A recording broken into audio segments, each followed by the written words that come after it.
So I was born in 1984, and I think we all have an association with George Orwell's work, 1984. A prediction of the world that I currently live in: a surveillance society, a police state, a pretty hopeless place.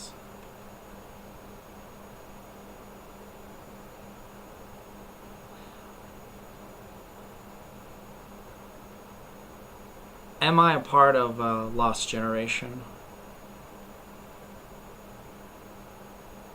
See, half of my life, my childhood actually, was in the 80s and the 90s.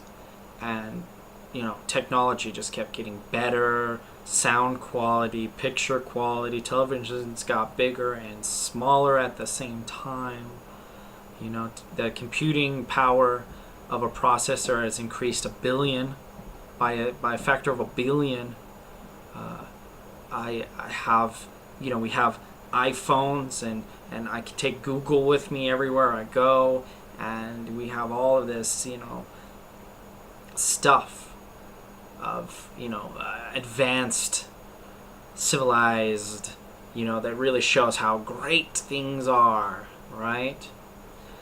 And then my adult life, the other half of my life, I actually graduated in November of 2001. I graduated half a year early. And in September 2001, I got my initiation into the adult world. The entering into the world where fear is kind of the predominant. It's the emotion of of my adult life. Doing things out of fear that I might lose my job, I might lose my home, I might lose my wife. Fear that I might be ridiculed by those around me for being lazy or unmotivated, which is a big thing for young males. It's really tough being a young male. All of that stuff I had to look forward to doesn't seem to be there anymore. And when I look forward, I see insurmountable obstacles. I don't see, yeah, sure, maybe computers will be so much faster, but there's a good chance that technology is going to be used to put me in a more, entrapped, indebted, in more of a slavery. It doesn't seem to be something that's going to liberate me. We have the potential of artificial intelligence, and how's this going to be used? How is it being used? I know, deep down, that everything is going to be okay. But I don't know if everything's going to be okay for me or the people that I love. I know that everything's happening for a reason. And we're kind of entering into the final stages of separation. Playing through that story of separation, which requires a lot of energy. To keep people separated from each other you expend a lot of resources in building separate homes and separate cars and paving, the distances between these homes and sending electricity out to these homes. This is separation. The story of separation is something that's very energy consumptive, and it will go away. But I tell you, right now where I stand, I feel so separated. It's like my life is lived through a screen, and most of what I do and think about online is revolving around the collapse of the story of separation. It's like sometimes I wonder if I wasn't meant for, I wasn't made for this paradigm, and maybe I'm better suited to the next. I think a lot of people will probably feel the same way, feel trapped in the understanding. And once you understand, there's no going back. You're kind of stuck in it. And you notice how little those around you understand, which just increases the isolation. Is this generation that I belong to, I'm 27, is this generation lost forever?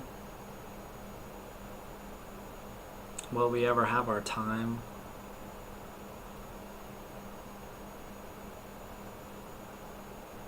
What do you do when you have nothing to look forward to?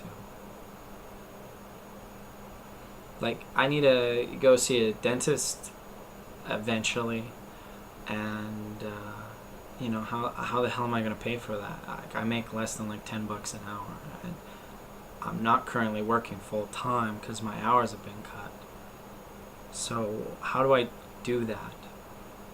And what happens when I get hurt?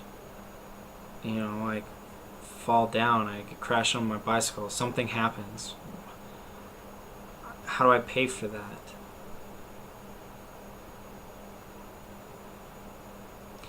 It seems very clear to me that if we continue with this paradigm, if we continue with the symbols of wealth and the symbols of power and all of the symbols that rule our lives, that things are just going to get really bad for me and my generation. See, we're here at like Occupy, for instance, and we're talking about how we want reform on Wall Street, or we want justice on Wall Street, or whatever, but we're still in that paradigm of that never-ending exponential growth. We're still stuck in like the relevancy of even having Wall Street.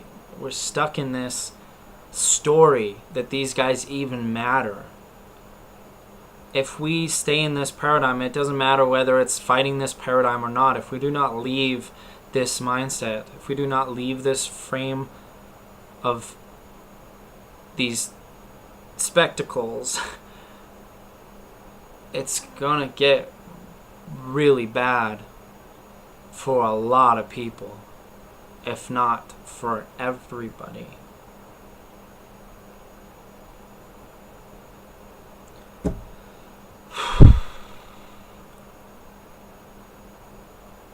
I don't want to be lost. And I want to regain purpose. And I really do think that if we have purpose, and if we can reestablish purpose in the lives of those around us, that we can reestablish meaning, and we can create a new story.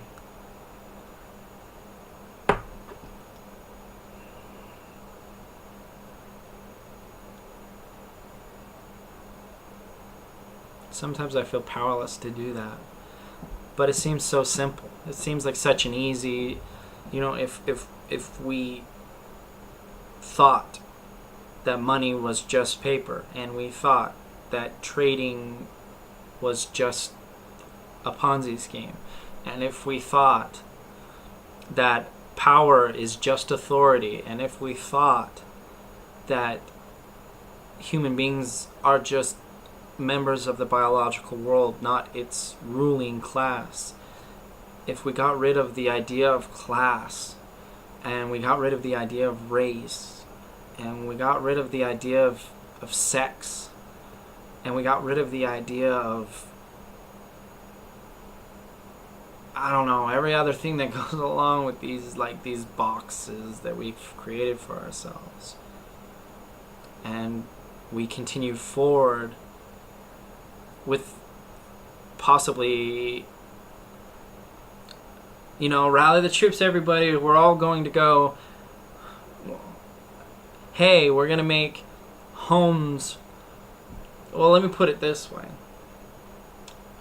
As far as Occupy Wall Street goes, a list of demands, which there doesn't seem to be any, which is obvious because it's a lot of different movements coming together. It's like a happening. Occupy Wall Street is a happening of a lot of different people with a lot of different ideas and a lot of different perspectives. But my perspective is that we forgive transgression from the Wall Street bankers and anyone else who played along the Ponzi scheme, which includes us. Let us not forget that we played this game. And they forgive our debts. People can occupy their homes debt-free, and will build sustainable living, sustainable homes for the rest. They can come and build it with us. We can build these things together. We have a lot of labor. And if you've looked into alternative homes, some of these just require plastic bags and earth.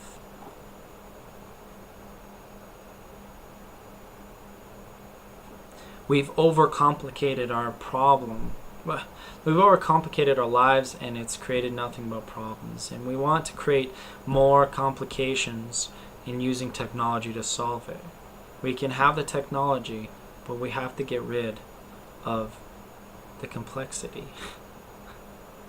Technology can be complex, but we are not technological components. We are not cogs in a machine. We are biological. We are human beings living in an evolutionary reality, and I think it's time we evolved a new way of thinking. And on that note, I'm going to let everyone go. If you watched this to this point, I applaud you. Let me know you did. Ask me questions about... I want to have an actual dialogue, two people back and forth. So, anyway, I'll stop ranting. Bye-bye.